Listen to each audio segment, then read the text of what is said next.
Hey everyone, welcome back to my channel. My name is Jasmine if you're new, and this week I'm tackling the Thanksgiving feast.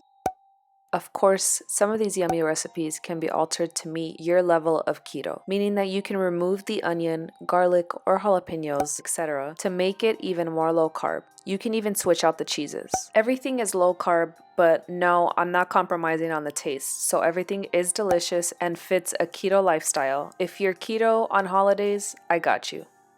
Make sure you're subscribed and you hit the bell so you're notified of when these videos are going up.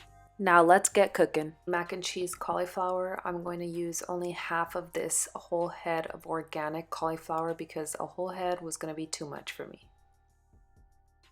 I washed it and cut it into smaller pieces so that it can cook evenly. In a large pot, you want to bring a lot of water up to boil with a bunch of salt and add the cauliflower right in and bring it to a boil for about 7 minutes. Once you drain out the cauliflower, in the same pot you want to heat up some ghee and heavy whipping cream to start on with the sauce. You want to add the 3 ounces of cream cheese at this point and melt that down. Ahead of time you want to prep the cheese. I'm using half a cup of this pepper jack cheese, 2 cups of sharp cheddar, and half a cup of mozzarella. To take things up a notch, I'm going to use some fresh herbs, and I'm going to be using some sage, some rosemary, and some thyme. I used 1 teaspoon of each of these seasonings. If you don't have fresh herbs, you can definitely use the dry Italian seasoning. That is fine as well. Once you have everything incorporated in the pot, the seasonings, the cheeses, everything, you want to whisk it all together and make sure that it's all incorporated.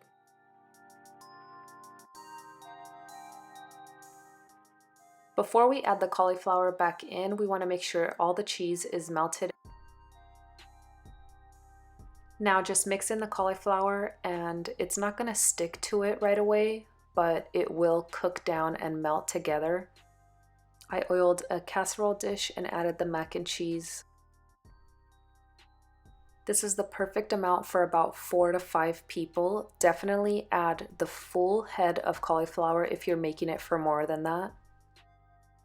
So creamy and so cheesy, and it's gonna melt down together, but before we add the topping, I wanna make sure it's evenly added and distributed to the dish.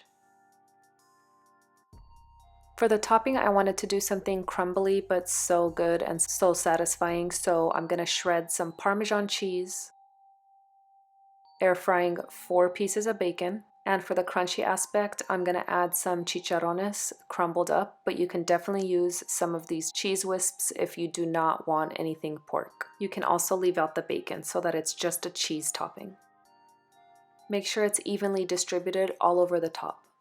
This is going to make it low carb, definitely. Instead of using the panko breadcrumbs, this is going to act as our breadcrumbs. Since the topping isn't really seasoned, I'm going to season it with some pepper. It's already salty, so there's no need for any more salt. First, I'm going to cook it with foil, covering it for about 10 minutes at 375. Here's how it looks after 10 minutes. I'm going to take off the foil and put it back into the oven, still at 375, for another 10 minutes. This is going to make sure that topping gets ooey gooey and crispy and so delicious. Here's how it looks. It's so bubbly and so creamy and delicious. You're not even going to miss pasta having this on the side for Thanksgiving. I hope you guys enjoyed this. I hope you try out this recipe, and there's more coming. If you like this video, please give it a thumbs up, share it with your family and friends, and don't forget to subscribe. Hit the bell so you're notified of when these videos are going up, and thank you so much for watching.